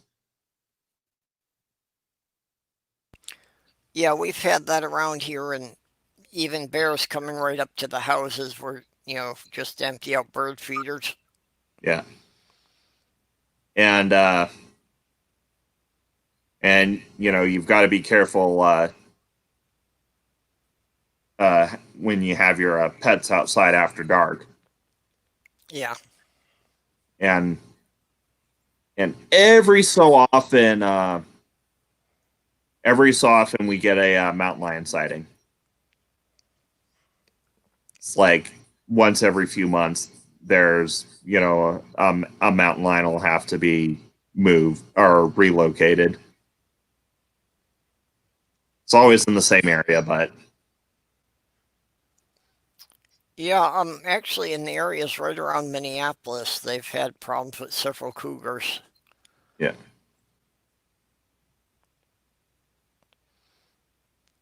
A friend of mine raised Irish wolfhounds, and one night a cougar got in the pen in there with one of the dogs. And had it been any smaller a dog, it wouldn't have stood a chance. And yeah, it still got pretty torn up, but if it, basically, I think the noise, the mountain lion decided it wasn't worth the hassle. Yeah, making a bunch of noises is the best way to scare off a mountain lion. Yeah. Because they like all cats, they largely rely on ambush and stealth.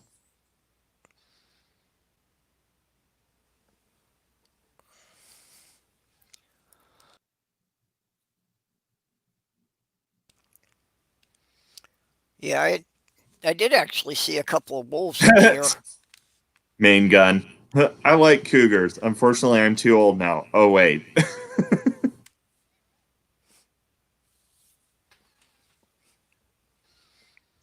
Well, anyone who wouldn't be considered a cougar is probably too young for me to date at this point. Yes.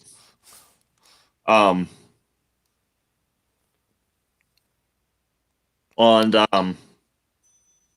down south, like in the Four Corners states, you'll get occasional sightings of jaguar.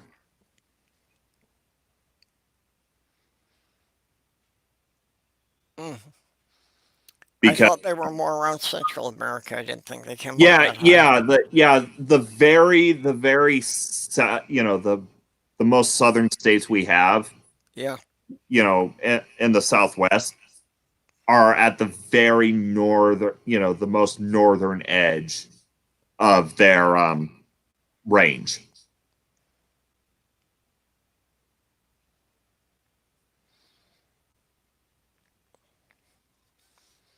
Yeah, it's a couple of weeks ago driving home, I saw a pair of wolves on the road.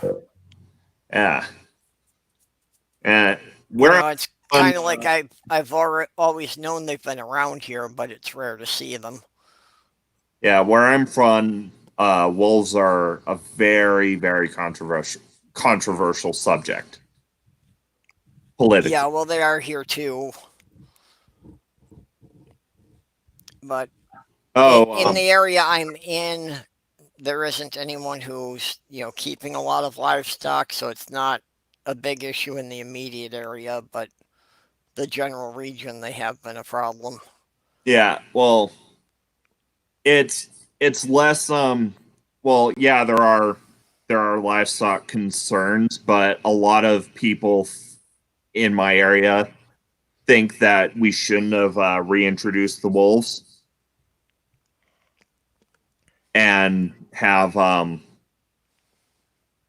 and they're blaming, and they're saying that they're trying to say that the wolves are eating all the wild game, which is patently false. But because hunting tourism is a really big factor in the economy, the arguments do have somewhat of a political pull. So it's like basically how like it's one of the biggest contentious political issues locally speaking. Yeah, up here it is too, and like I say, we're kind of bordering Wisconsin. So Michigan didn't do anything intentionally, but Wisconsin reintroduced them, and they were very successful. So they're spreading up here. But yeah, a lot of people, like you say, are complaining about them because the hunting and fishing are pretty big. I mean, for as little industry as there is here, the tourism is a major part of the economy. Yeah. But the DNR keeps telling people that the deer herd is actually healthier since the wolves have come back. I spotted a cougar in the chat. But yeah, or like for instance, the Yellowstone wolf packs. There's actually a study done, and Yellowstone as a park ecosystem is a lot healthier than it's been in decades. Yeah, I remember reading about that a few years ago. And they were surprised about some of the changes. Yeah, and it was actually, linked to the reintroduction of the wolves. Yeah. And I for one am on the on the pro wolf side of the argument.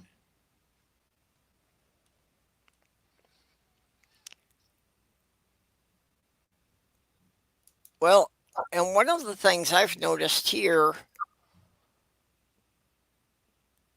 is that if we have the wolves around, we're not hearing the coyotes nearly so often. Oh yeah. I think the wolves are taking out the coyotes. Well, what happened was after we got rid of the wolves, the coyotes started moving into the wolf niche. Yeah.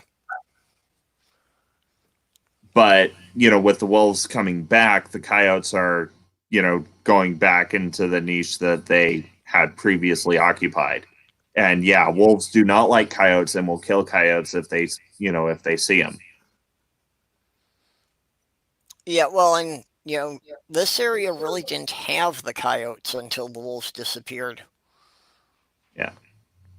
They didn't have them up here like 30, 40 years ago. And to be honest, I'd rather have wolves than coyotes, because at least wolves are human shy, while coyotes aren't. Yeah.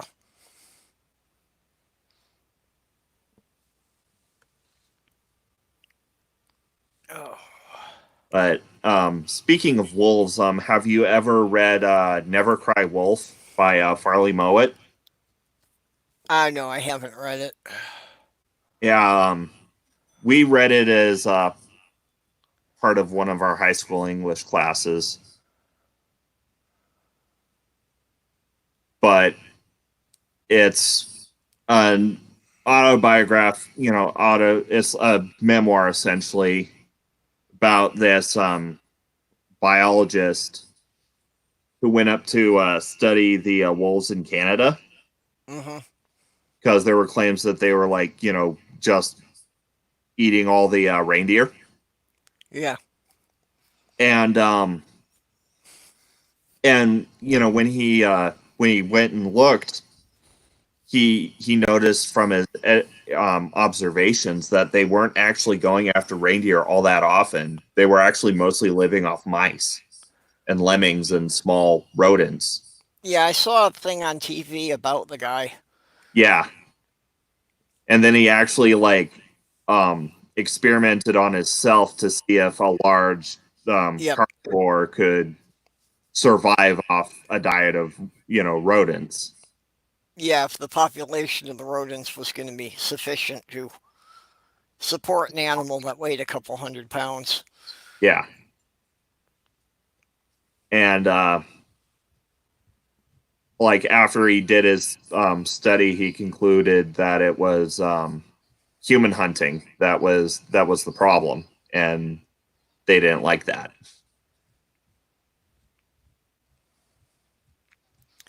Yeah.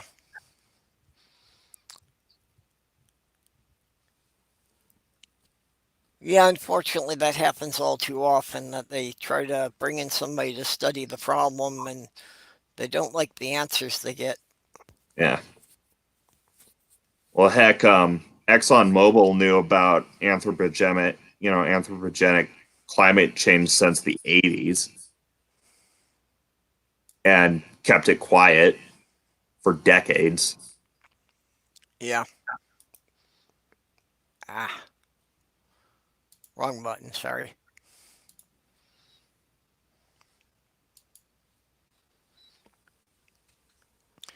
Well, corporations have a long history of that. Yeah. Cough radium girls cough. Yeah. Or the asbestos. Yeah. Which, unfortunately, having worked on so many old houses, I've had a fair amount of exposure to. Yeah. Oh, actually, it was a big news story for a long time. I'm not sure if the lawsuit's been settled. It was largely a local story, but a town nearby, a big contributor to that local economy was an asbestos mine, and they were trying to get basically payment for all the health issues they're having because of the exposure to the asbestos from mining it. And Mm-hmm. the company was like, no, no, no. But I've read about several cases of that. I don't know if it's a particular one you're referring to. yeah, the one I'm referring to is in Libby, I think. It's either Libby or Lincoln. Mm-hmm. But yeah, basically the whole town was suing this company.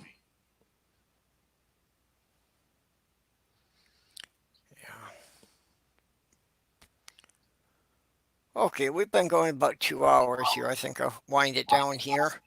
Yeah. So we've got a video coming up. Anything you want to plug? Well, I'll just go ahead, plug my channel. I largely talk about, how, culture, literature, art, and how evangelicals interact with it. Mhm. And the video I've got coming up in an hour and 12 minutes, premiering, is more of a how my year went, what's in the, what may be in store in the future for my channel. Feel free to check that out if you'd like. And as I like to close out all my videos, indoctrination is a hell of a drug. Yep. Okay, well, thank you for joining us here. Yeah. It was a good chat. And everybody in the side chat, thank you for dropping in. So I will be running my other stream tomorrow at midnight. Okay. Do I need a wrench to drop a link for my channel, because Main Gun's asking for it? Oh, I'm sorry, I didn't realize you didn't have a wrench here. Yeah, type something in the side chat so I can give you a wrench there.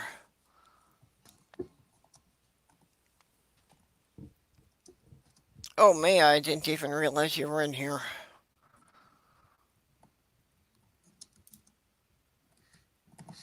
There.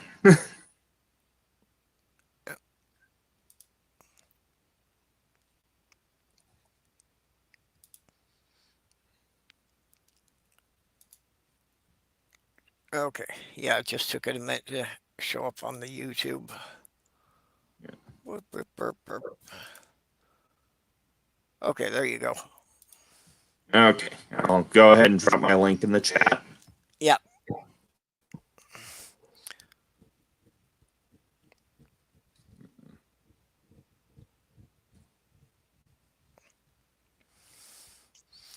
Okay. All right, so you say that's in about an hour? Yeah, about an hour and 9 minutes. It's at 2:15 Mountain Time, which would be 3:15 your time. Yep. Okay, so we'll have to watch for that one. Yep. Okay, everybody, thanks for coming. We'll catch y'all later. And have a happy New Year. Yep. Happy New Year to everybody.